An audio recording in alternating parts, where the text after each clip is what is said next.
Hello. ప్రార్థన చేయండి అప్ప. చెప్పు శివయ్య స్వామి, చెప్పండి.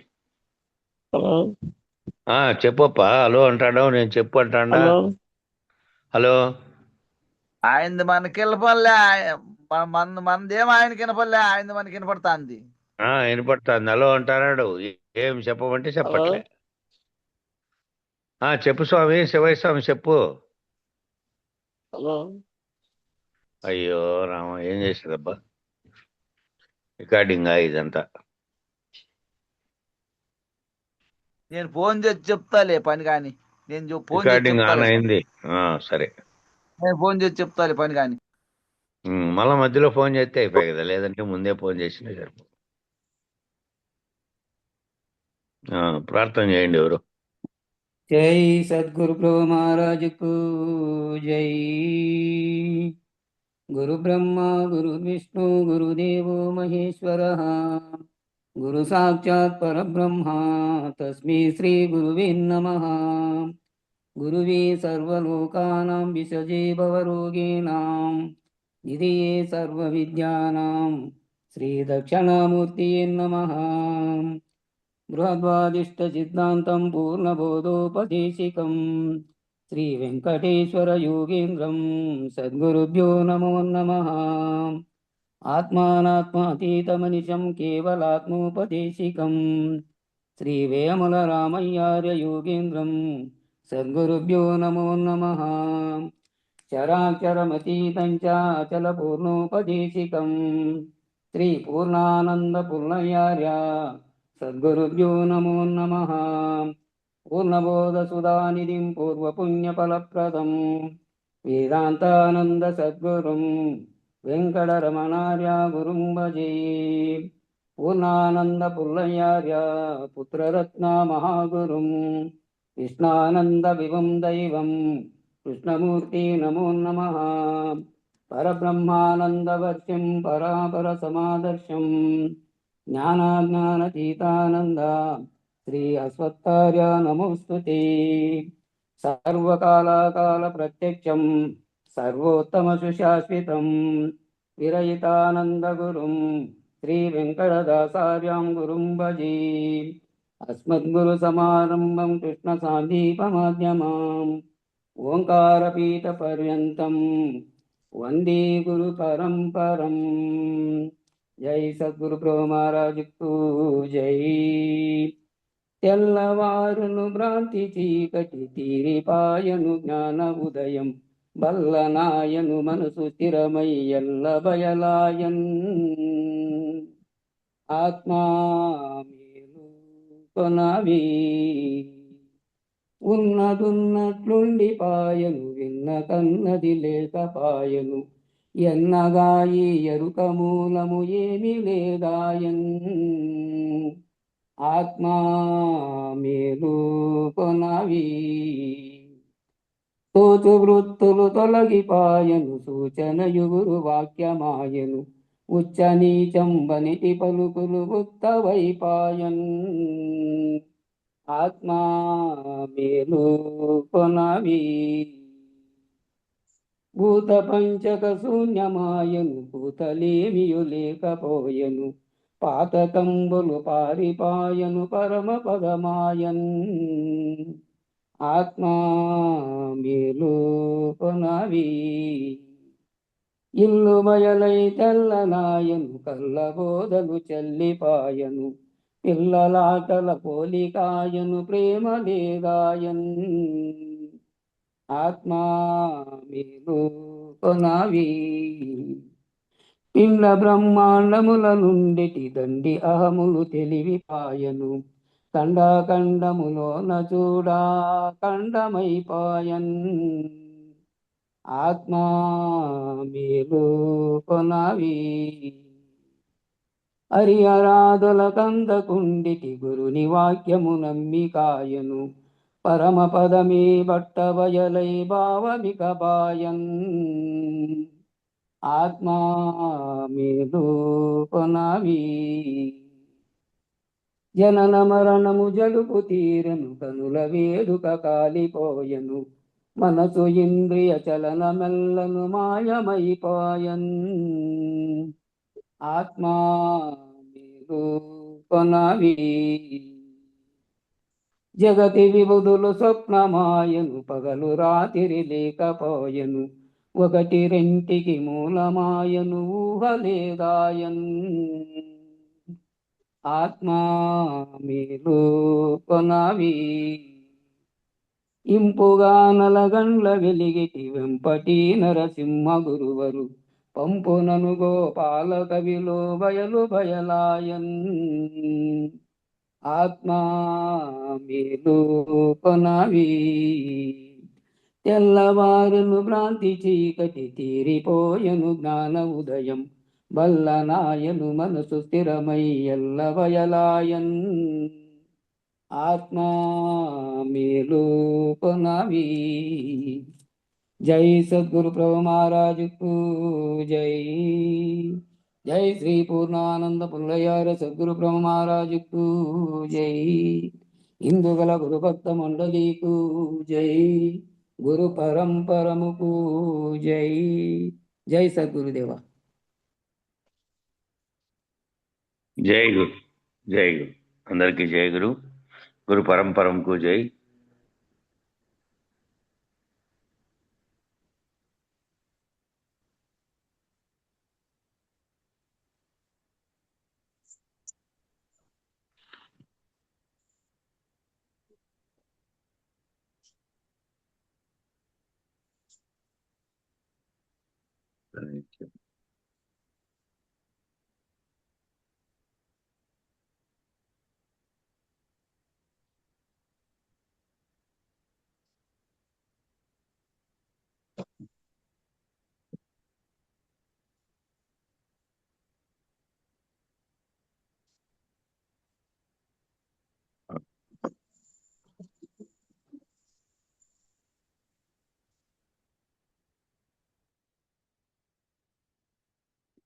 కాబట్టి తన యొక్క అంతరంగాన్ని, తన అజ్ఞానాన్ని, తన యొక్క అవిద్యని పోగొట్టుకోవడం కోసం ఏర్పరచబడినటువంటి వైదిక సంస్కారాలని విశేష పద్ధతికి అన్వయించేటప్పటికీ అది వేడుకలుగా మారిపోయినాయి. అందువల్ల ఈనాటికి కూడా వైదిక సంస్కారములు ఆచరించబడుతున్నప్పటికీ అవి వేడుకలుగా ఆచరించబడుతున్నాయి, కానీ మానవులనేమి సంస్కరించడం లేదు. ఆ వైదిక సంస్కారాలుగా చెప్పబడినటువంటి ఆ పండగలప్పుడు వాటి విశేషంగా ఏర్పడినప్పుడు ఎందుకు ఏర్పడినాయో వాటిని చేస్తానేటప్పుడు అది ఏందో ఒక వేడుక అయినట్టుగా దాన్ని చేస్తున్నారు తప్ప దాని అంతరార్థం ఏమిటి అని దాని అర్థం ప్రకారం దాన్ని ఆచరించే పద్ధతి లేదు. ఆ వైదికంగా ఏర్పడుతున్నటువంటి యజ్ఞయాగాదుల్లో కూడా అంతే, అంతా యాంత్రికము. ఆ యాంత్రికమైనటువంటి పద్ధతిలో జరిగిపోతున్నాయి తప్ప అవి మానవుల్ని మార్చేటందుగా ఆ విధంగా సంస్కరించబడేటట్టుగా అవి లేవు. అందువల్ల వాటిలో తమోగుణం బలపడింది. అందువల్ల అవిద్య బలపడింది. ఆచరించడము లేదా అంటే చూస్తే అందరూ ఆచరిస్తున్నట్టే కనపడుతున్నారు. అంతా ఆచరిస్తున్నట్టే కనపడుతున్నప్పటికీ అవిచారణ, భావశుద్ధి లేదు, అంతరంగ శుద్ధి లేదు. ఆచరిస్తున్నట్టుగానే అంతా బాగా శుభ్రంగా స్నానం చేసి మంత్రాలు చదువుకుంటూ వాడు ఉన్నప్పటికీ, లేదంటే ఆ భావస్థితిని పొందకుండా కేవలం నోటితో చెప్పుకుంటూ మన ఆలోచనలు అవన్నీ ఎక్కడెక్కడో ఉన్నటువంటి స్థితిలో ఉన్నాయనుకో, ఆచరించకుండా ఊరికే కనపడుతుండేకి మాత్రమే ఆచరించినట్లు, భావశుద్ధి, అంతరంగ శుద్ధి లేకుండా ఆచరిస్తే ఎట్లుంటుందో అట్లా అయిపోయింది. ఎప్పుడైతే అంతరాత్మ స్థితిని పొందలేదో ఆ యొక్క సంస్కారం ఉపయోగపడలేదు. ఆ లోపల అంతరాత్మ స్థితిగా ఉన్న దాంట్లో ఆ భావాన్ని పొందాలి. అట్లయితేనే ఉపయోగం, కానీ లేదంటే ఆ సంస్కారం ఉపయోగపడదు. ఆ తమోగుణ రజోగుణ ప్రభావాలు పోలేదు. తమోగుణ రజోగుణ ప్రభావాలు పూర్తిగా పోయి సాత్వికంగా ఉన్నటువంటి తత్వంలో నువ్వు అర్థం చేసుకునేటువంటి లక్ష్యం ఏముండాలి? అంతరాత్మకు తెలియబడే విధంగా ఉండాలి.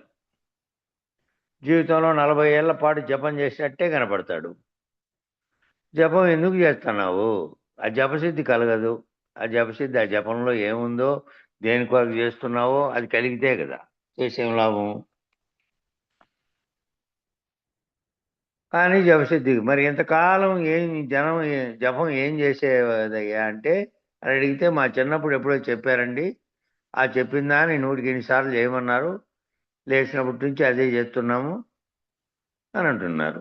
మేము చేశామండి అని అంటూ ఉంటారు. మరి దాని ఉపయోగం ఏమన్నా ఉందా అంటే, జపాతో నాస్తి పాతకః, విశేషమైనటువంటి ఫలితాన్ని ఇస్తుంది జపం. కానీ అన్ని పాతకములను శమింపజేయగలిగినటువంటి, పోగొట్టగలిగినటువంటి పద్ధతి ఈ జపానికి ఉంది. కానీ ఏం జపం చేస్తున్నావు నువ్వు? నువ్వు మనసులో ఏం జపం చేయాలో, అంతరంగంలో ఏం చేయాలో ఆ పద్ధతిలో చేయాలి. నీ మనస్సు ఎక్కడో కర్తగా పనిచేస్తూ ఉండి ఒక చోట, ఇక్కడేమో నోరు మాత్రమే ఆ జపాన్ని మంత్రం వదులుతూ ఉంటే దానివల్ల ఏం ప్రయోజనం వస్తుంది? అయితే దాని యొక్క ప్రయోగాన్ని తెలిసి ప్రయోగించాలి. ఆత్మవిచారణ పద్ధతి తెలిసి ప్రయోగించాలి. మంత్రత్రయం ద్వారా దానిని అధిగమించాలి. మంత్రత్రయము, దీక్షాత్రయము నిన్న వచ్చినాయి మనకు. అట్లా 3 దీక్షలు, అట్లాగే ఆ మంత్రత్రయం 3 మంత్రాలు అవి అన్వయించుకొని లోపల నీళ్ళకి బాగా అన్వయించుకోవాలి. ఆ నోటికి మంత్రాలు 3 వచ్చినాయా, ఆ మంత్రాలు 3 అనుకుంటున్నామా లేదా అని కాదు. వాటి అంతరార్థం గురువు ఏదైతే చూపించాడో ఆ పద్ధతిలో జరగాలి. దీక్షాత్రయం ద్వారా దాన్ని అధిగమించాలి.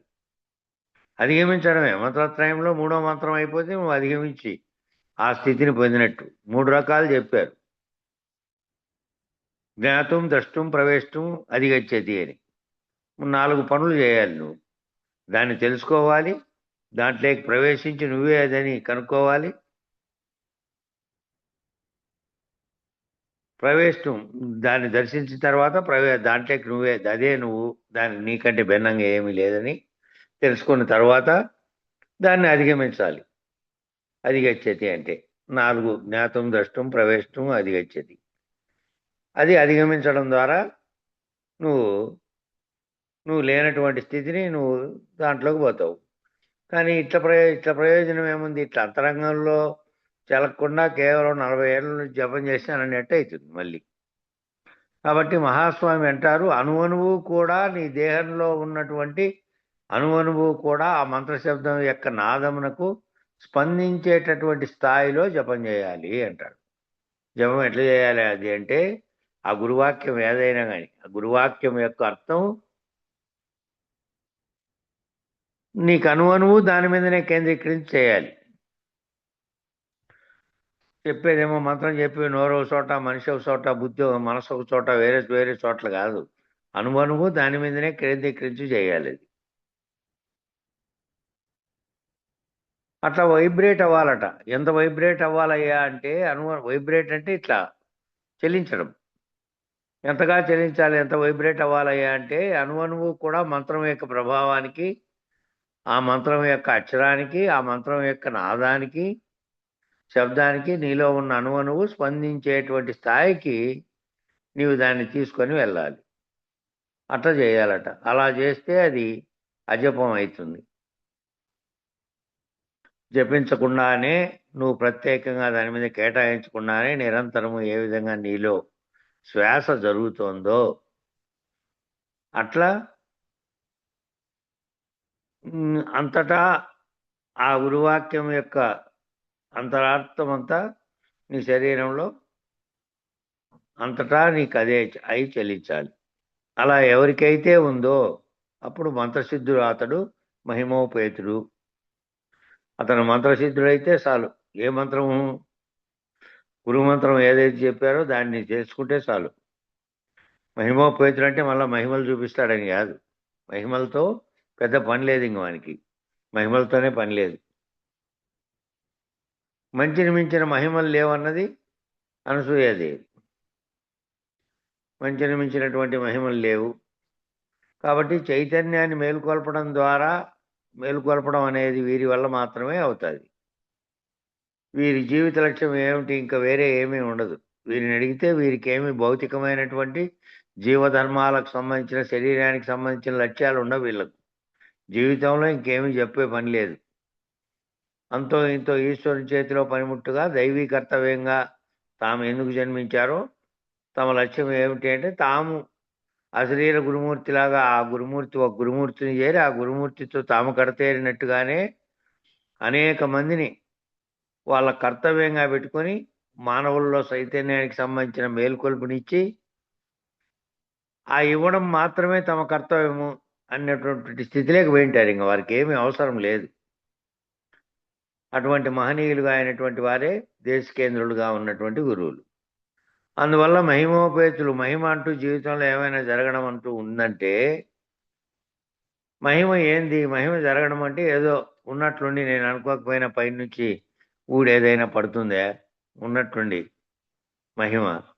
ఏదైనా వస్తువు కదులుతుందా? లేకపోతే నీ ముందు ఏదైనా ప్రత్యక్షమవుతుందా? ఇదంతా సినిమాలో చూసినట్టు కాదు. మహిమ అనేది ఏదైనా ఉంది అంటే నిన్ను నీవు తెలుసుకొని ఈశ్వర సాక్షాత్కారం, చైతన్య స్థితిలో మేలుకోవడం. మేలుకొల్పు ఏంది? మనం చెప్పే మేలుకొల్పు ఎక్కడ ఏం మేలుకోమంటోంది?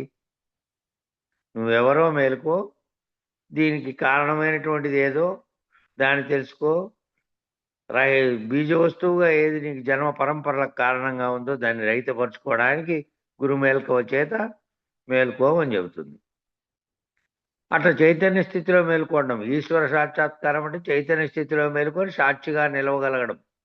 సమిష్టి ఎరుకగా ఉన్నది నేనే, నాకు మించినటువంటి వేరే చోట ఏమీ లేదు. నేను జీవుణ్ణి అనే తత్వాన్ని వదిలేస్తే నేను ఆ మూడవస్థల్ని దాటినటువంటి ప్రత్యేగాత్మ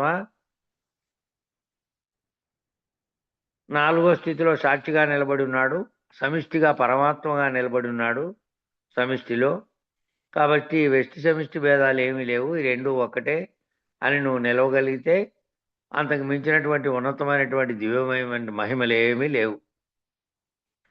నేను జీవుణ్ణి కాదు, ఏదైతే ఈ సర్వవ్యాప్త చైతన్యంగా ఉన్నదో దానికి వేరుగా నేను లేను, అదే నేను అని ఈశ్వర వరదానం, ఈశ్వరానుగ్రహం అంటూ ఏదైనా ఒకటి ఉంది అంటే అదే.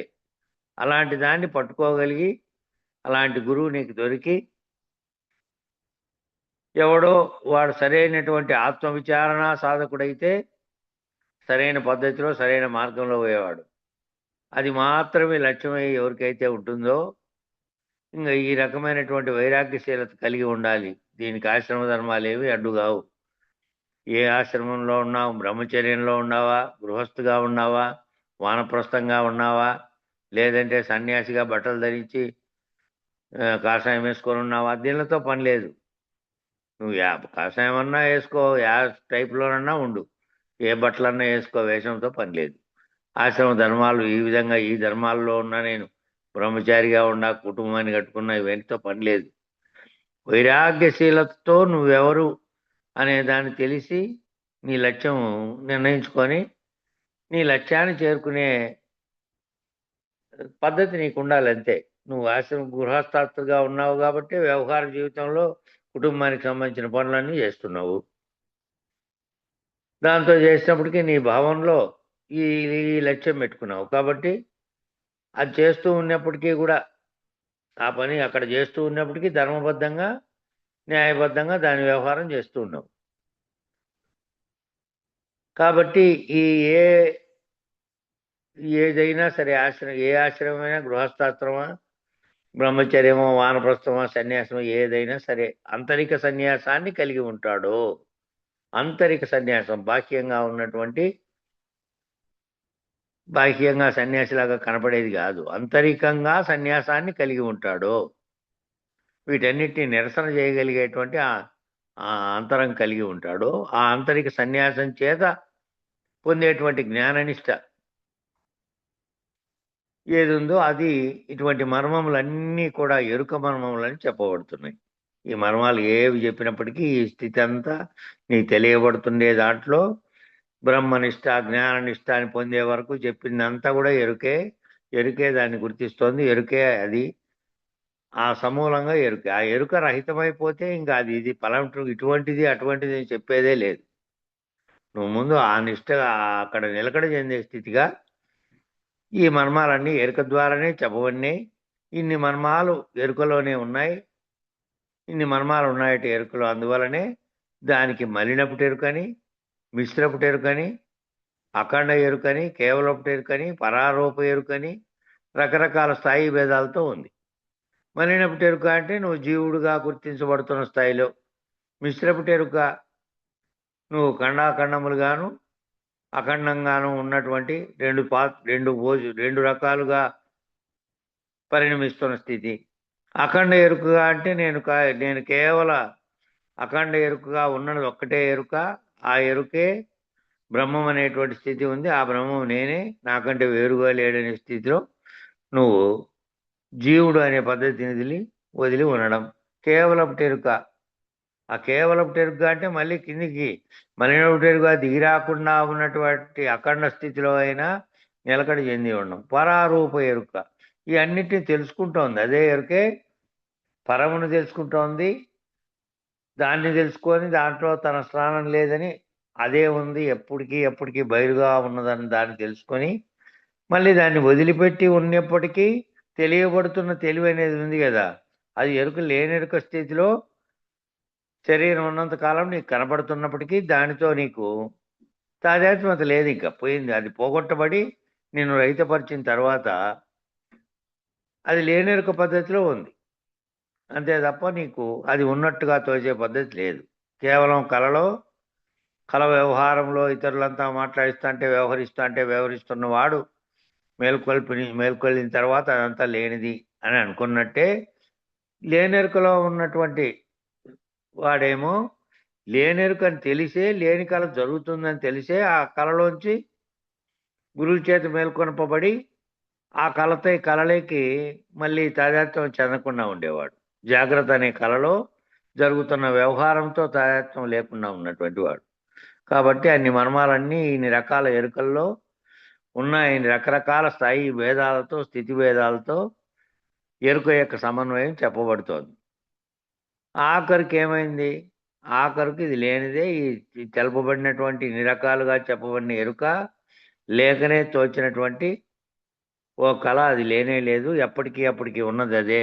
ఉన్నది ఏముంది అంటే బయలుగా ఉన్నటువంటి, పరిపూర్ణంగా ఉన్నటువంటి, ములుగుచ్చ సందు లేకుండా అన్యమునకు స్థానం లేనటువంటి, ఎప్పటికీ కదలిక లేనటువంటి అచలమే ఉన్నది, బయలే ఉన్నది అని ఆఖరికి లేనెరుక. అది లేనిది ఎలాగో నిరూపించడానికి, ఎలా లేదో నిరూపించడానికి చెబుతూ ఉన్నారు. ఎరుకన్నను అంటే ఏమిటి? నేను బ్రహ్మనిష్ఠుడినన్నా, మరుపన్నను అంటే నేను జీవున్నన్నా మర్చిపోయి నేను బ్రహ్మనిష్ఠుడిని, నా సంకల్పం వలనే సకలము సృష్టికి కారణమైనటువంటిది అయింది అనేది మరచి, మళ్ళీ ఏమైంది? మరిచినందువల్ల నేను జీవుడను అనేటువంటి స్థితిలో ఆజ్ఞాచక్ర స్థానంలో సాక్షిగా నిలకడ చెంది, దాని కింద ఉన్నటువంటి శక్తి కేంద్రాల్లో జరుగుతున్న సమస్త వ్యవహారంను సాక్షిగా చూడగలుగుతున్న వాడు ఎవడున్నాడో జ్ఞాతగా వాడు జీవుడున్నాడు. బ్రహ్మానంద స్థానమందు నిలబడి బిందు మధ్య స్థానమందు కేవల ప్రకాశంగా ప్రకాశిస్తూ తాను ఆత్మనిష్ఠుడు అని ఎవడో అక్కడ నిలకడ చెందినటువంటి బ్రహ్మనిష్ఠుడైన వాడు కూటస్థుడుగా ఉన్నాడు. ఆ కూటస్థుడుగా ఉంటే కూటస్థుడేమో ఎరుకగా ఉన్నాడు, జీవుడేమో ఆ కూటస్థుడుగా తానున్నాననే స్థితిని మర్చి మళ్ళీ జీవుడు అనబడే స్థితిలోకి జ్ఞాతగా వచ్చాడనుకో, గుర్తుగా అది మరిచాడు. కూటస్థుడనే సంగతి మరిచి మళ్ళా జీవుడనే స్థితిలోకి అది మరపు చెంది ఇక్కడ వచ్చాడు. ఈ మరపు చెందిందేది అక్కడ కూటస్థుని నేనే అని ఉండేది. ఈ రెండు ఎరుకే. నేను బ్రహ్మముగా ఉన్నాననేది మరిచి జీవుడుగా ఉన్నానని తాదాత్మ్యత చెందిండేది.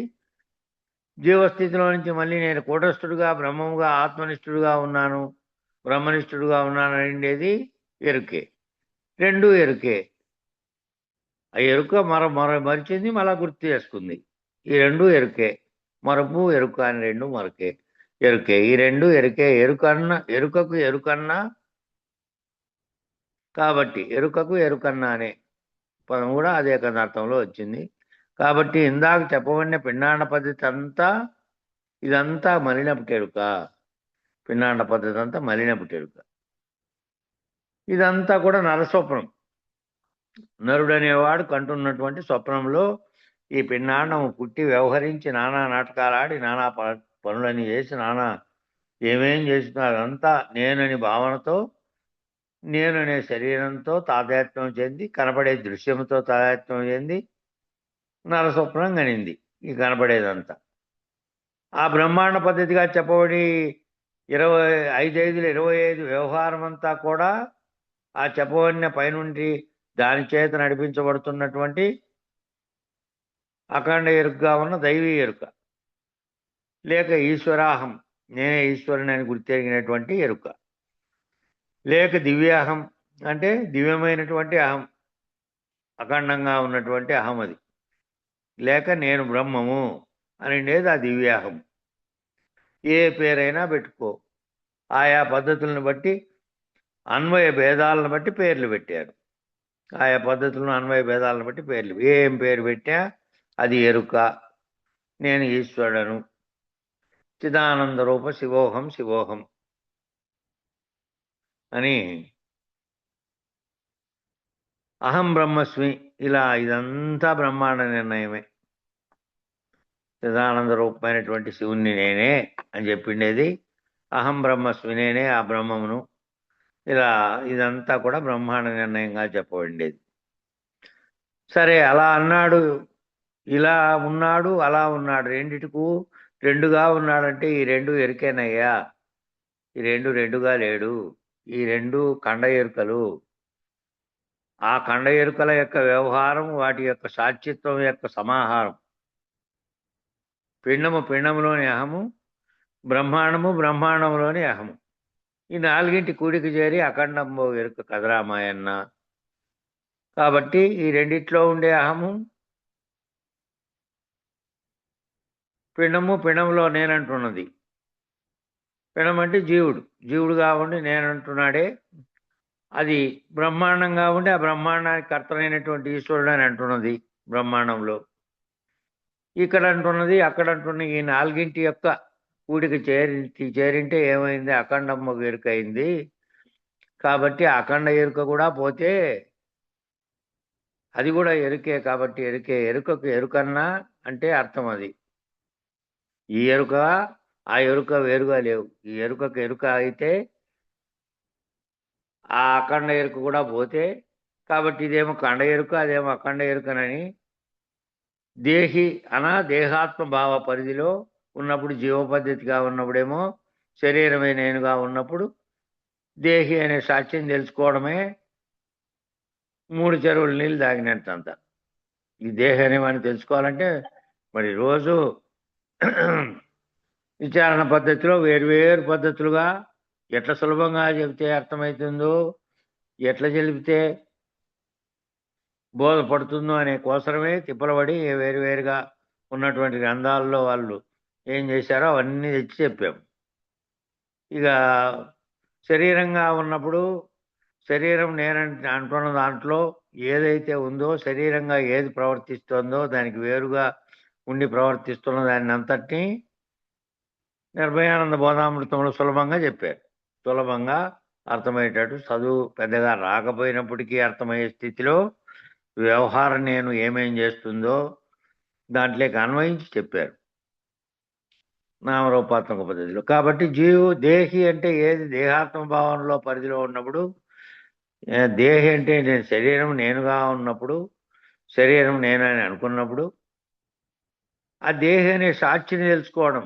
దేహి అనేది సాక్షిగా ఉంది, నిజానికి నేను దేహి అనేది కిందికి దిగి వచ్చి శరీరంతో తాదాత్మ్యం చెంది మాటిమాటికి నేను ఈ రూపాన్ని శరీరాన్ని చూసుకొని నేనే అని అనుకుంటే స్థితిలో నుంచి ఈ దీంట్లో జరిగే సర్వ వ్యవహారమును నాలోనే ఉండి గుర్తెరుగుతున్నటువంటి సాక్షిగా ఉన్నది నేను, సాక్షిగా ఉన్న చైతన్యాన్ని నేను అని అది తెలుసుకునేకే 3 చెరువులు నీరు తాగినంత అవుతుందట.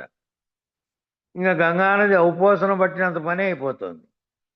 ఎవరికైతే తాను దేహినని ఎరిగి దేహమును దేహాభిమానమును చిరిగిన వస్త్రం వలె చూస్తాడో, ఈ దేహము దేహాభిమానము, ఈ చిరిగిన వస్త్రం ఇది, ఈ వస్త్రం ఉన్నంత కాలం కొంతకాలం వేసుకున్నా అయిపోయిన తర్వాత ఇది చిరిగిపోయింది, జీర్ణ వస్త్రం అయిపోయింది.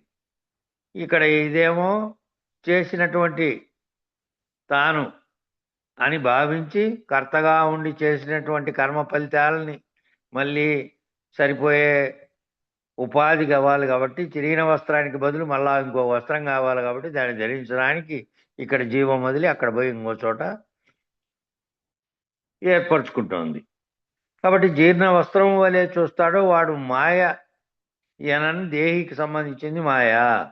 ఈ మాయ అంతా ఎక్కడ కలుగుతోంది? ఆ దేహికి సంబంధించిందే. ఆ దేహిగా నేను ఏదైతే చైతన్యంగా ఉన్నదో అది మాయాశబలితంగా అవిద్యాశబలితంగా ఏర్పడింది. బ్రహ్మాండంగా ఏర్పడినదేమో మాయాశబలిత బ్రహ్మంగా ఉంది అక్కడ. ఇక్కడేమో అవిద్యాశబలితంగా ఉన్నటువంటి స్థితిలో నువ్వు జీవుడుగా వచ్చినటువంటి స్థితి కిందికి వచ్చింది. కాబట్టి అంటే అవిద్య శబలితం, మాయాశబలితం రెండు ఉన్నాయి అక్కడ. మాయాశబలితమేమో బ్రహ్మం తాను అనేకత్వాన్ని పొంది వ్యక్తం కావాలనే కోరిక చేత బ్రహ్మాండం అంతటి దృశ్యరూపకంగా మార్చి తానే ఆ రూపంలో చూసుకోవడం, మాయ చేత శబలించబడడం. ఇక్కడ పిండాండం అంతా కూడా అవిద్యా శబలితం, అజ్ఞానం చేత అయింది. అజ్ఞానం చేత కనపడేదాన్నే నేను అనుకుంది. బ్రహ్మాండం అంతా మాయా శబలితమైతే కొండకుతో విష్ణుమాయ అని, కృష్ణమాయ అని, కొండకుతో మహామాయ అని. కొండకుతో అంటే కొన్ని చోట్ల అని, కొన్నిసార్లు విష్ణుమాయ అయింది, కొన్నిసార్లు కృష్ణమాయ, కొన్నిసార్లు మహామాయ అని, చిన్నమాయ, పెనుమాయ అనే పేర్లతో బ్రహ్మాండం అంతా పిలువబడుతుంది. ఏ మాయ రూపంలో చెప్పబడినప్పటికీ అదంతా మాయాశబలిత మాయ. జీవునికేమో అవిద్యాశబలితమైనటువంటి మాయ తగులుకొని నేను అనేటువంటి దానితో తాయత్వం చెంది పిండాండమాయగా ఉన్నాడు, అవిద్యగా అజ్ఞానంతో. ఈ రెండు మహామాయనే, పెనుమాయ, చిన్నమాయ, అవిద్యాశబలితమాయ, ఏ మాయ అన్నా ఇవన్నీ పదాలన్నీ సమానాధికరణములు, నామాంతరములు. నామాంతరములు, సమానాంతరములు, సమానాధికరణములు అంటే ఒకే రకమైన అర్థాన్ని ఇచ్చే పదాలు. విష్ణు భక్తులేమో విష్ణుమాయ అంటారు, శివభక్తులు శివమాయ అంటారు. ఏ భక్తి కలిగి ఉంటే ఆ మాయ అంటారు. కానీ ఉన్నది ఒకటే మాయ. మాయా శబలితం కాబడినటువంటి బ్రహ్మాండానికి సంబంధించినటువంటి వ్యవహారం ఏ పేరుతోనన్నా చెప్పని ఆ బ్రహ్మాండ మాయ అనేది ఏది కలిగి ఉందో దానికి సంబంధించిన మాయే అది. భక్తి ఎక్కడుంటే ఆ భక్తులు ఆ మాయగా చెప్పుకుంటున్నారు.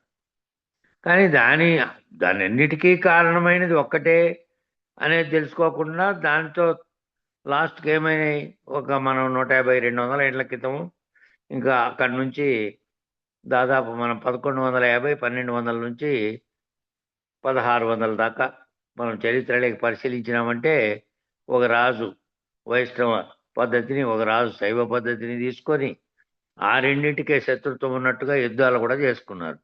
వీరశైవం అని, వైష్ణవం అనే దాంతో దక్షిణాది రాష్ట్రాల్లో తమిళనాడుకు, కర్ణాటకకు, తెలంగాణకు, ఆంధ్రకు అంటే ఈ పేర్లన్నీ అప్పుడు లేవు.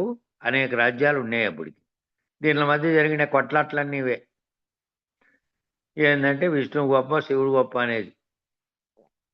దాని పేరుతో ఆ రాజులకి మత్తెక్కించి ఈ బాపనోళ్ళు ఆ విధంగా వాళ్ళను దాంట్లో పనిచి రెండూ ఒకటే కదా అనేది తెలుసుకోకుండా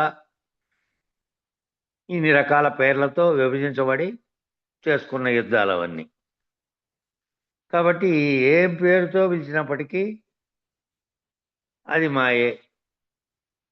అదంతా బ్రహ్మాండానికి సంబంధించిందే. అంటే అర్థం ఏమిటంటే బ్రహ్మాండం అంటారు. ఏమిటంటే ఆ బ్రహ్మాండం అంటే ఏ స్థానం నుంచి అయితే సూర్యుని చుట్టూ ఉన్నటువంటి గ్రహరాశి ఉత్పన్నమైందో అది బ్రహ్మాండోదయం. జగత్తుకంతటికి కారణంగా ఒకటి ఉదయిస్తోంది. దాని వెలుతురులో ఈ సర్వము జరుగుతున్నటువంటి గ్రహరాశి అంతా ఉత్పన్నమైంది. దాని చుట్టూనే పైకి కిందికి కూడా గ్రహాలు ఉన్నాయి అనేకమన్నీ. అది బ్రహ్మాండోదయం. అదే విష్ణునాభి అని చెప్పినది అదే. విష్ణువు మళ్ళా ఎక్కడో ఉండి ఓ నాభి ఏర్పడి ఆ నాభిలో నుంచి మళ్ళా ఆయన బ్రహ్మం పుట్టి అవన్నీ లేదు, ఒకటే ఉంది. ఆ దాన్నే వేరు వేరు పనులు చేయడాన్ని బట్టి ఆ శక్తికే ఆ పేరు. ఒకటి సృష్టించింది, విస్తరింపజేసింది, నడిపింది, మళ్ళీ లయమయ్యేటట్లు ఇన్ని రకాలుగా చేసినవన్నీ ఒకటే. విష్ణునాభని, కృష్ణబిలమని, నక్షత్రమని, ఒక నక్షత్రం విస్ఫోటనం చెందిందని, లేదంటే సూపర్నోవా బదులైందని ఇప్పుడు సైన్స్లో చెప్పబడుతున్నటువంటి విశ్వంలో అనేక రకాలైనటువంటి సంయోజన వియోజనాలు జరుగుతూ ఉంటాయి. విశ్వంలో అనేక రకాలైనటువంటి కలుస్తూ ఉంటాయి, మళ్ళీ విడిపోతూ ఉంటాయి. ఈ మధ్య ఎక్కడో 75,000 కాంతి సంవత్సరాల అవతల 2 పెద్ద సూపర్నోవాలు బద్దలైపోయినాయట, కలిసిపోయినాయి, మళ్ళా లీనమైపోయినాయి. ఎక్కడో అంతరిక్షంలో, మనకేం కనపడేటివి కాదు. అంతరిక్షం అంటే ఇప్పుడు కనపడే సూర్య వ్యవస్థ కూడా దాటిపోతే నక్షత్రాలు ఉన్నటువంటి స్థితి దాటిపోతే అవతల ఉన్నటువంటి బ్లాక్ హోల్స్ దగ్గర అవి అంతరిక్షంలో లీనమైపోయినాయి. అంటే అవి సూర్యుని కంటే ఒక్కొక్కటి 100 రెట్లు పెద్దవి, చిన్నవి కాదు అవి. సూర్యుడే భూమి కంటే కొన్ని వేల రెట్లు పెద్దవాడైతే ఆయన కంటే 100 రెట్లు పెద్దవాట ఒకటి అవి బద్దలైపోయినాయట. బద్దలైపోయినటువంటి విద్యుదయస్కాంత కాంతి తరంగాలన్నీ కృష్ణబిలంతో లీనమైపోయినాయి. ఆ లీనమైపోయిన స్థితిలో కృష్ణ పదార్థం ఏం చేసిందంటే దాన్ని వెదజల్లింది. ఆ వెదజల్లబడినటువంటి శక్తి తరంగాలు ఏమిట్లో నుంచి దాంట్లో నుంచి బయటపడినాయో దాన్నే కాస్మిక్ ఎనర్జీ అంటారు. అక్కడ కాస్మిక్ ఎనర్జీ, ఇక్కడ అయస్కాంత శక్తి. ఏ విధంగా విద్యుత్ అయస్కాంత శక్తి విశ్వశక్తిలోంచి ఏర్పడి గ్రహాలన్నీ వేలాడుతూ ఉన్నప్పటికీ కూడా తమ క్రమకక్షలో ఎట్లా తిరుగుతున్నాయో అటువంటి శక్తి అది కాస్మిక్ ఎనర్జీ. దీన్నే విశ్వశక్తి అని కూడా అంటారు. ఈ విద్యుత్ అయస్కాంత శక్తినే ఇది భూమండలాన్ని కూడా తాకవచ్చు ఎప్పుడో ఒకసారి. ఇది శాస్త్రజ్ఞులు ఉవాచ అని చెప్పారు. మరి అర్జున ఉవాచ, పరమాత్మ ఉవాచ అని ఎట్లా అంటున్నామో, ఆ అర్జునుడు చెప్పాడు, పరమాత్మ చెప్పిండేటువంటి ఉవాచ అని దాంట్లో చెప్తున్నాం విష్ణు సహస్రనామంలో. అట్లా అన్నట్లే ఇప్పుడు ఈ శాస్త్రజ్ఞులు చెబుతున్నటువంటి ఉవాచ ఇది. ఎప్పుడో ఒకసారి ఆ విద్యుత్ అయస్కాంత శక్తి భూమండలాన్ని కూడా తాకుతుంది, దాన్ని కూడా లీనం చేసుకుంటుంది. సరే, మంచిదండి, ధన్యవాదాలు. సరే, ఏదేమైనప్పటికీ వ్యవహారం అంతా ఉండే ప్రకాశ బిందువు, విమర్శ బిందువు, సంవిత్ బిందువు, బిందు విస్ఫోటనం, ఒక నవగ్రహాలు ఏర్పడడం, ఆ సూర్యుని చుట్టూ తిరగడం, ఇవి తిరిగే క్రమంలో భూమి మీద వాతావరణం ఏర్పడడం, ఆ వాతావరణ ప్రభావం చేత స్థావర జంగమాలు ఏర్పడడం, అష్టప్రకృతులు ఏర్పడడం, అష్టప్రకృతుల ద్వారా మళ్ళా జీవప్రకృతులు ఏర్పడడం, జీవ పరిణామం ఏర్పడడం, చైతన్య వికాసం, చైతన్య వివర్తనం, ఇంతా కలిపితే బ్రహ్మాండం. ఇదంతా కలిస్తే బ్రహ్మాండం అంటే ఒక్క సమిష్టిగా ఉన్నటువంటి అది ఒకటే కాదు, ఈ సర్వము దాంట్లో భాగంగా అయి ఉంది. నువ్వు స్థావర జంగమాలు ఏర్పడినటువంటి ప్రకృతిలో ఏర్పడినటువంటివన్నీ వేరుగా ఏమీ లేవు. ప్రకృతి దాంట్లో ఏర్పడినటువంటి సర్వము అన్నీ కలిపి బ్రహ్మాండం అయింది తప్ప ఇది వేరుగా లేదు. ఇదంతా కలిపితే 25 పంచతన్మాత్రలు, పంచబీజములు, పంచశక్తులు, పంచబ్రహ్మలు, వీటన్నిటి మధ్య జరిగినటువంటి వ్యవహారమే ఇదంతా బ్రహ్మాండం. ఇది ఒక పద్ధతి అయినటువంటి సమన్వయం. ఇదంతా ఈ సమన్వయం అంతా ఒక పద్ధతిగా చేశారు. ఈ పద్ధతి అంతా సమన్వయించిన దాని పేరే ఆ చెప్పినటువంటి ఆ సాంఖ్య సూత్రాలన్నీ ఈ సమన్వయం, ఈ లెక్క ప్రకారమే జరిగినాయి. రెండో పద్ధతి కూడా ఉంది. వ్యష్టిగా ఎవడైతే సాక్షిగా ఉన్నాడో అదే సాక్షిని అందరిలో దర్శించి, రెండో పద్ధతిలో ఏమిటంటే సర్వవ్యాప్త చైతన్యం నేనే అనే పద్ధతిలో నేనే బ్రహ్మాండాన్ని, నాకు మించి వేరే, నాకు అన్యంగా వేరే ఏమీ లేదు, నేననేదే లేకపోతే ఏది మొదట సంకల్పించి దానితో తారతమ్యం చెంది బ్రహ్మాండం ఏర్పడడానికి కారణమైందో ఆ చైతన్యం నేనే. ఇప్పుడు మళ్ళీ కింద అవిద్య మాయ చేత నేను మళ్ళీ ఇదంతా ఏర్పడింది. బ్రహ్మాండం అనేది కూడా మాయా సబలిత బ్రహ్మముగా ఏర్పడింది అని చెప్పారు కదా. ఇప్పుడు ఈ రెండో పద్ధతిలో వ్యష్టిగా ఎవడైతే సాక్షిగా ఉన్నాడో, నేను వ్యష్టిగా సాక్షిగా ఉన్నానని 3 అవస్థలు దాటినటువంటి ప్రత్యేగాత్మగా ఉండి నేను నా చుట్టూ ఉన్నటువంటి వాళ్ళందరూ వేరు వేరు నామరూపాలతో పేర్లతో మనుషులుగా ఆ పేరు ఈ పేరు పిలువబడినప్పటికీ వారిలో కూడా సాక్షి ఉన్నాడు. నాలో ఉన్నటువంటి సాక్షి లాంటి సాక్షే వారిలో ఉన్నాడు. ఆ సాక్షిత్వ స్థితిలో ఉన్నదానికి ఈ నామరూపాలతో ఏ సంబంధం లేకుండా ఉన్నారు. అందరిలో దాన్ని దర్శించి, అందరిలో అదే సాక్షిని దర్శించి, అందరిని తనలో దర్శించి, ఆ అందరూ కూడా తనకంటే వేరుగా లేరు, నాకంటే అన్యంగా ఏం లేరు అని ఎవరైతే తనలో దర్శించి అధిగమించినటువంటి నిర్ణయం ఏదైతే ఉన్నారో దానికి కూడా బ్రహ్మీభూత స్థితి అనే పేరు. నువ్వు వ్యష్టిని దాటి సమిష్టిగా ఉన్న చైతన్యంగా భావించి నేను బ్రహ్మమును, నేనే ఉన్నా, నేను ఈ జీవేశ్వర ఐక్యం జరిగినటువంటి నేను ఈశ్వరునిగా కూడా కంటే వేరుగా లేననే అఖండ స్థితికి పోయే ముందు నువ్వు వ్యష్టిగానైనా కనీసం వ్యష్టిగా ఉండే స్థాయిలో నేను సాక్షిగా ఉన్నా, నాను నడిపిస్తున్నటువంటి నాలోనే సాక్షిత్వ స్థితిలో ఉండి 24ను నడిపిస్తున్నటువంటి 25 దానిగా ఉంది. అదే సాక్షి అందరిలోనూ ఉన్నది. నామరూపాత్మక శరీరాలు వేరువేరుగా కనపడినప్పటికీ ఒకే సాక్షి ఉంది. అంతటికీ అదే చైతన్య స్థితిలో ఉన్నటువంటి బ్రహ్మీభూత స్థితిగా ఉన్నటువంటి సాక్షి అనే నిర్ణయము ఎవరైతే పొందారో దానికి కూడా బ్రహ్మీభూత స్థితి అనే పేరు. నువ్వు ఇంక అన్యమును చూడలే. అన్య వస్తువు అన్యంగా కనపడే ప్రాణినో లేకపోతే కొంగో ఇంకోటో మనిషో నీలాగా కనపడే ఇంకోటో అన్నిటికీ ఒకే చైతన్య పద్ధతిలో నువ్వు చూసావు కాబట్టి ఇంకా నీకు వేరువేరుగా కనపడేదే లేదు. కాబట్టి అంటే జీవ ప్రపంచానికి సంబంధించినటువంటి అధిష్టానం అంతా ఒక్కటే అధిష్టాన స్థితి యందు నిలకడ చెంది ఉండడం. ఈ జీవ ప్రపంచానికి అంతటికీ ఒకే అధిష్టానం ఉంది. దానికి ఆత్మనిష్ట అని పేరు. దానినే సర్వమును కలిపి తీసుకుంటే బ్రహ్మాండాన్ని సృష్టించినకి కింద జరిగినటువంటి పిండాణం ఈ రెండు వేరువేరుగా లేవు. అంతా బ్రహ్మనిష్టే. దీనికే బ్రహ్మనిష్ట అని కూడా పేరు. సమిష్టిగా ఇదంతా కూడా దేహి అన్య, మాయ అన్య, ఇదంతా కూడా ఉన్నదని నిరూపించవయ్యా అంటే యామాస మాయ ఒక కాలంలో ఉండి ఒక కాలంలో లేకుండా అయిపోతుంది. నువ్వు నీ చుట్టూ ఉన్నది బ్రహ్మాండంగా ఉన్నది, శరీరంగా ఉన్నది అన్నీ కూడా ఒకప్పుడు ఉంది, ఒక కాలంలో లేదు. మాయ అంటే అర్థం ఏమిటంటే ఒక కాలంలో ఉండి మరో కాలంలో లేకుండా అయిపోతే అది మాయ. లేదా కాలాతీత స్థితి నుంచి చూస్తే ఎప్పుడూ లేదు. కాలాతీత స్థితిలో నుంచి చూస్తే కాలం స్థితిలో నిన్న మొన్న అని చూస్తున్నావు, ఈ రోజును చూస్తున్నావు, రేపు రాబోయే కాలమని అప్పటికి సంబంధించిన పద్ధతిలో చూస్తున్నావు. ఆ పద్ధతిలో కూడా చూడకుండా బ్రహ్మాండ పద్ధతిలో ఐక్యం చెందినటువంటి పద్ధతిలో కాలం లేనటువంటి స్థితిలోకి వెళ్ళి చూడు. కాలముగా అప్పుడు తోచింది, ఇప్పుడు తోచింది, మళ్ళా తోచబడేది ఏదైనప్పటికీ ఒకటిగా ఉన్నటువంటి ఆ స్థితిలో నుంచి తోచబడేది కనుక లేకుండా అయిపోతే ఆ తోచబడడానికి కారణమైనటువంటి మాయ లేనిదైతే కాలాతీత స్థితిలో నుంచి నువ్వు చూస్తే గతంలో జరిగినదని కానీ ఇప్పుడు ఉన్నదని కానీ రేపు వచ్చేది కానీ ఈ మూడు లేవు. ఇంకా ఒక కాలంలో ఒక కాలం ఉంది అనేది కూడా లేదు. సర్వము లేనటువంటి స్థితిలో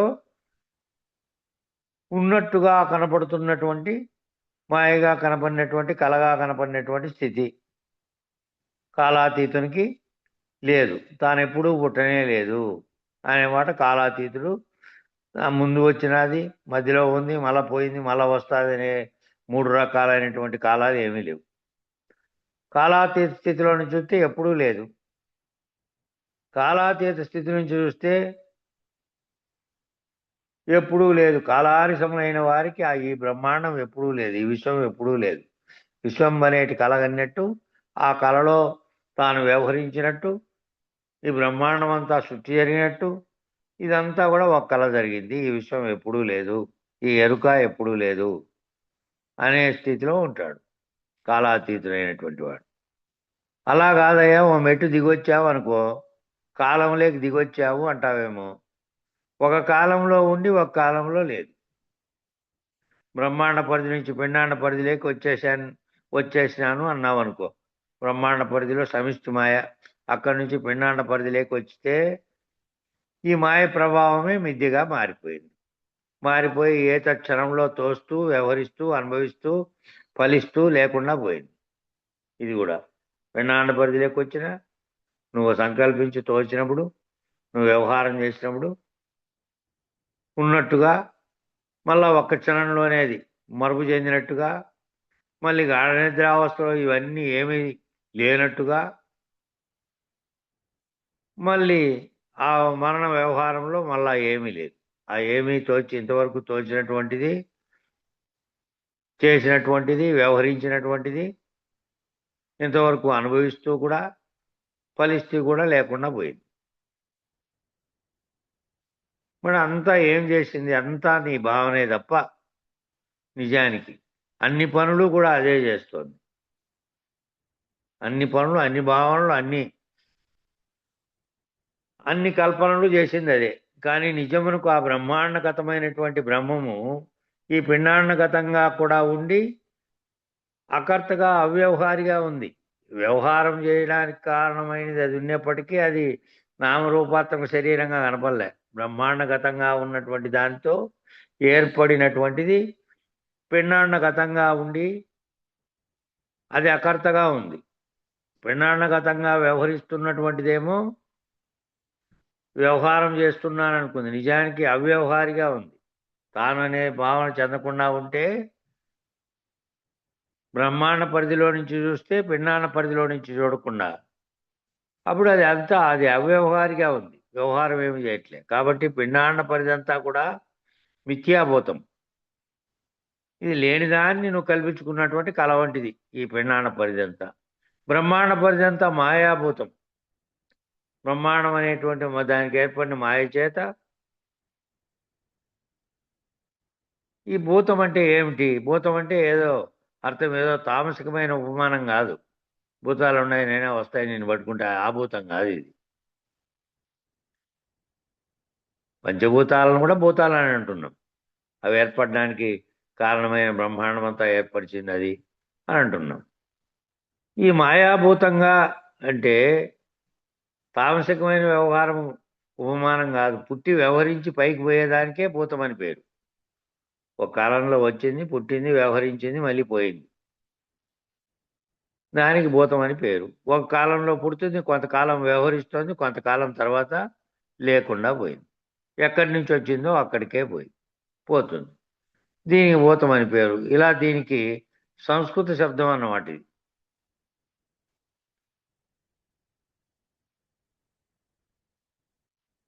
అంటే ఒక కాలంలో వచ్చింది, కొంతకాలం వ్యవహరించింది, మరలా ఎక్కడి నుంచి వచ్చిందో అక్కడికే పోయింది.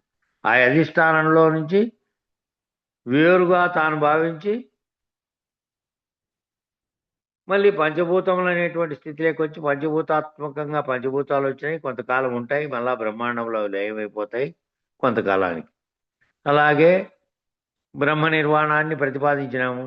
జీవుడనేవాడు జీవునిలో కారణ వస్తువుగా ఉన్నటువంటి ఏ చైతన్యం పనిచేస్తుందో బ్రహ్మగా ఉన్నది. నేననే శరీరం మరణించేది కాదు.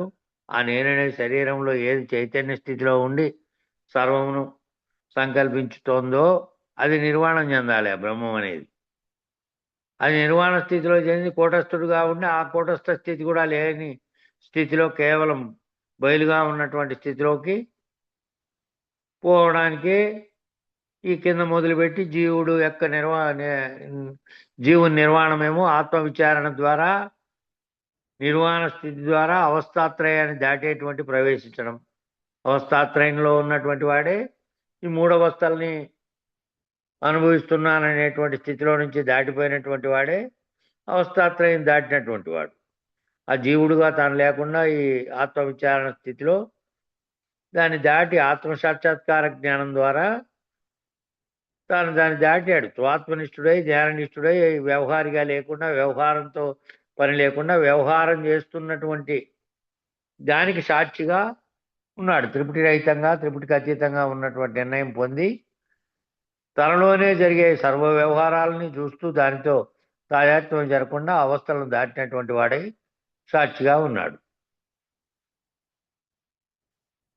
నిజానికి త్రిపుటికి అతీతం, త్రిపుటి రహితం అవడానికి వీలు కాదు. అప్పుడే త్రిపుటిని, తనలో జరిగే త్రిపుటికి సాక్షిగా ఉన్నాడు, దాన్ని గుర్తిస్తూ ఉన్నాడు. త్రిపుటి రహితమైపోతే ఇంకా దాన్ని గుర్తించే సాక్షి కూడా లేడు. అప్పుడు సాక్షిగా ఉన్నాడు, అప్పుడు వీలు కాదు. ఆ త్రిపుటికి అతీతమైనటువంటి స్థితి అందు ఉన్నటువంటి వారు ఎవరైతే ఉన్నాడో వాడు నకార శబ్దంతో ఉన్నటువంటి లక్షణాలను లక్షించి, ఇక నా అంటే లేదు, నిర్గుణం. నకార లక్షణం అంటే నా, నిర్గుణం, నిరావలంబం కింద చెప్పారు దాని గురించి. ఆ స్థితిలోకి పోయినటువంటి అన్నీ లేకుండా ఆ లక్షణాలు ఏవేవైతే చెప్పారో అవన్నీ లేనటువంటి స్థితిని అందుకున్నటువంటి వాడు. ఆ లక్షణాలను లక్షించి బ్రహ్మమును అవలోకించే, అంటే బ్రహ్మం అంటే ఎవరో తానే అవలోకించే పనిలో పడ్డాడు. అట్లున్నటువంటి వాడు నిర్గుణం, నిరావలంబం, నిరవయం, నిష్కళ, నిరాశి, నిర్మమం, నిరహంకారం, నిరీహం, ఇట్లా నిర్మలం, నకారం అనే దాంతో అన్ని లేనటువంటి నకార వేదాంత బోధ చాలా ఉన్నాయి. ఈ నకారంతో వచ్చేటువంటి వేదాంతంలో వచ్చేటువంటి ఇక లాస్ట్కు నిరసన తెలిపేటివి ఇవన్నీ. అన్నిటినీ పోగొట్టుకునేటువంటి వాటన్నిటికీ అన్ని నాతో వస్తాయి. ఇవన్నీ లేనివి పోగొట్టుకున్నటువంటి ఏవేవి నిరసన చేయాలో అవన్నీ. ఇవన్నీ కూడా బ్రహ్మనిష్టకి పరబ్రహ్మ నిర్ణయానికి మధ్యలో తెలియబడేటువంటి పద్ధతి లక్షణాలు. ఇవన్నీ లేనివైనాయంటే అంతకుముందు గుణంతో ఉన్నాడు, ఇప్పుడు నిర్గుణుడైనాడు. నిరావలంబం, ఆలంబనతో ఉన్నాడు అంతకుముందు ఒక దాని మీద ఆధారపడి, ఇప్పుడు నిరావలంబుడైనాడు. నిరవయం, అవయవాలతో ఉన్నాడు, అవయవాలు లేకుండా ఉన్నాడు. నిష్కళ, ఏ కళలు లేవు. ఇవన్నీ కూడా లేనివని తెలుసుకున్నప్పటికీ ఈ ఉండడము లేనడము అనే ద్వంద్వమే లేనటువంటిది. ఉండడం అంటే ఒకప్పుడు ఉంది, లేదంటే లేకుండా అయింది. ఇప్పుడు ఉండేది లేదు, లేకుండా అయ్యేది లేదు, వచ్చేది పోయేది. బయలుకేమో ఒకప్పుడు ఉండేది లేదు, మళ్ళీ ఒకప్పుడు పోయేది లేదు. దానికి ఒకప్పుడు లక్షణం ఉండేది, ఇప్పుడు లక్షణం పోగొట్టుకొని ఉంది అనేది కూడా లేదు. ఒకప్పుడు ఆకారం ఉంటే కదా నిరాకారమయ్యేకి, నిరవయమయ్యేకి అవయవం ఉంటే కదా గుణాలు కూడా లేవు, నిర్గుణమయ్యి. కాబట్టి ఆ స్థితిలోకి పోయేసరికి నిరసన చెప్పినటువంటివి కూడా లేవు. అంతకుముందు ఉన్నాయని చెప్పి మళ్ళీ నిరసన చెందినటువంటి నకారంతో వచ్చినటువంటివి కూడా లేకుండా అయినటువంటిది వేదాంతంలో లాస్ట్గా తెలుసుకోవాల్సింది. ఇవన్నీ కూడా బ్రహ్మనిష్టకి పరబ్రహ్మ నిర్ణయానికి మధ్యలో తెలియబడేటువంటి పద్ధతి ఇవి. పరబ్రహ్మ నిర్ణయంగా తెలియబడి అవతల పరమును తెలిసినటువంటి స్థితిలో ఆ నకారంగా ఉన్నటువంటివి కూడా లేవు, ఈ లక్షణాలు కూడా లేవు, అసలు లక్షణమే లేదు, ఏదీ లేదు ఇంకా. కాబట్టి ఇదంతా కూడా ఏమిటిది? ఈ గుర్తులన్నీ కూడా ఏంటి? గురుతనం ఎన్ని గుర్తులో చూడు. ఈ గుర్తు రహితము అని అన్నారే మన దాంట్లో. ఆ గుర్తు ఏదో ఉంది, అంతకుముందు ఉంది, అది పోయింది, మళ్ళా ఇది ఉంది అని చెప్పేది కూడా ఒక గుర్తే. ఆ గుర్తు అనేది కూడా లేదు ఇంకా. గురుతనం ఎన్ని గుర్తులో చూడు. ఈ గుర్తు వ్యవహారం గొడవ ఏదైతే ఉందో ఇదంతా గురుతన ఇంకా దిగాడు కిందికి. అంటే సాక్షన అంటే ఇంకా దిగాడు అంతఃకరణంలోకి. స్ఫురణన అంటే ఏది స్ఫురిస్తుందో అది మళ్ళా ఎక్కాడు. ద్రష్టన అంటే చూసేవాడంటే ఎవరు. చూడు ఒక్కటిగా అంటే చూడగలిగే శక్తి రావాలి, ఒక్కటిగా చూడగలిగే శక్తి. దీనినే ఆపోజ్యోతి పూర్వ కందార్థంలో చెప్పిన లక్షణం. ఇంతకుముందు కందార్థంలో ఇది చెప్పారట. ఆ ఆపోజ్యోతిలో వీటన్నిటిని చూడాలట. అది ద్రష్ట, అది దర్శనం. అంటే జ్ఞాతం ద్రష్టం అంటే ఎవరికైనా స్వరూప సాక్షాత్కారానికి సంబంధించిన ప్రకాశ లక్షణం ఎవరికైతే తెలియబడిందో తన స్వరూప సాక్షాత్కారానికి సంబంధించింది, తానేమిటో తాను ఆత్మస్థితిలో ఉన్నటువంటి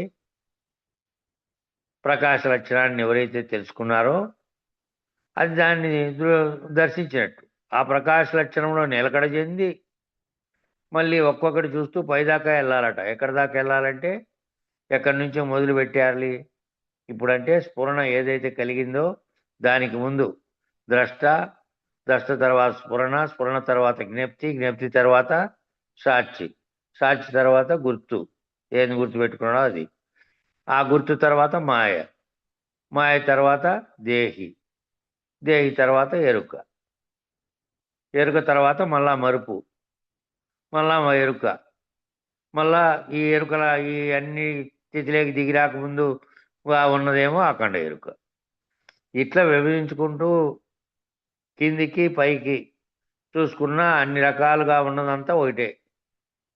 ఏ ఏ గుర్తులో ఏ గుర్తు తనలో స్ఫురణగా నిలిచిపోయిందో దానికి కారణమైనటువంటి సంకల్పం చేసిన అఖండ ఎరుక కాటి నుంచి ఖండ ఎరుకలుగా నానా రకాలుగా అయినటువంటి దాకా నువ్వు నీలోనే దర్శనం చేసి నీ స్థితి దర్శనం చేసుకొని అఖండ ఎరుక స్థితిని కూడా నువ్వు దర్శించి ఇదంతా లేనటువంటి స్థితిలోకి మళ్ళీ పోవడమే.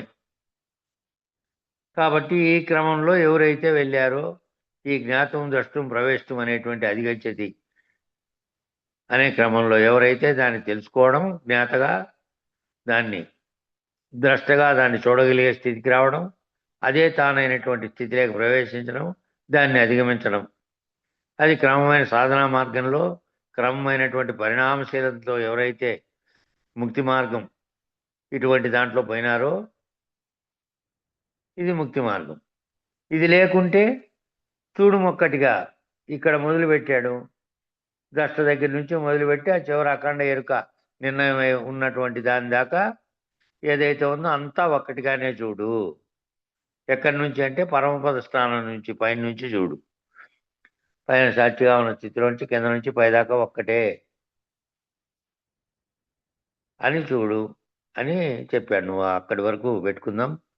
మొట్టమొదటి సున్నా స్థానానికి మళ్ళా మొట్టమొదటి సున్నా ఉంటే శూన్యంలో మళ్ళా అంతా వచ్చింది. మళ్ళా అవతల అనేకత్వాన్ని పొందింది. దాని అవతల మొదటి సున్నా పెడితే మళ్ళా ఆ సున్న స్థానంలో ఏమీ లేదు అనే పేర రేపు వస్తుంది. అక్కడి నుంచి మొదలు పెట్టుకుందాం. మంగళం చెప్పండి. జై సద్గురు ప్రభు మహారాజుకు జై.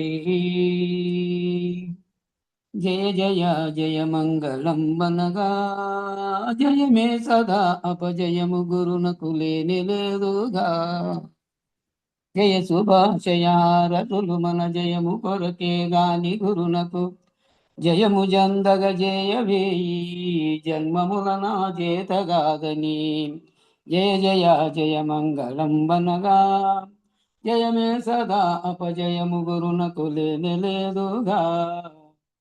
మంగళం గురుదేవాయ మహనీయ గుణాత్మని సర్వలోక శరణ్యాయ సాధురూపాయ మంగళం. జై సద్గురు ప్రభు మహారాజుకు జై.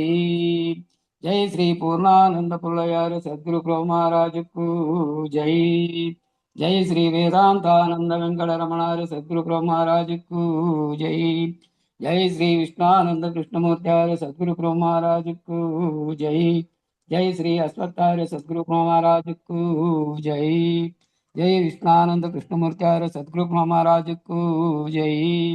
జై విరహితానంద వెంకటదాసార్య సద్గురు ప్రభు మహారాజుకు జై. జై సద్గురు ప్రభు మహారాజుకు జై. అందరికీ నా ద్వాదశి వదనాలు గురుదేవ.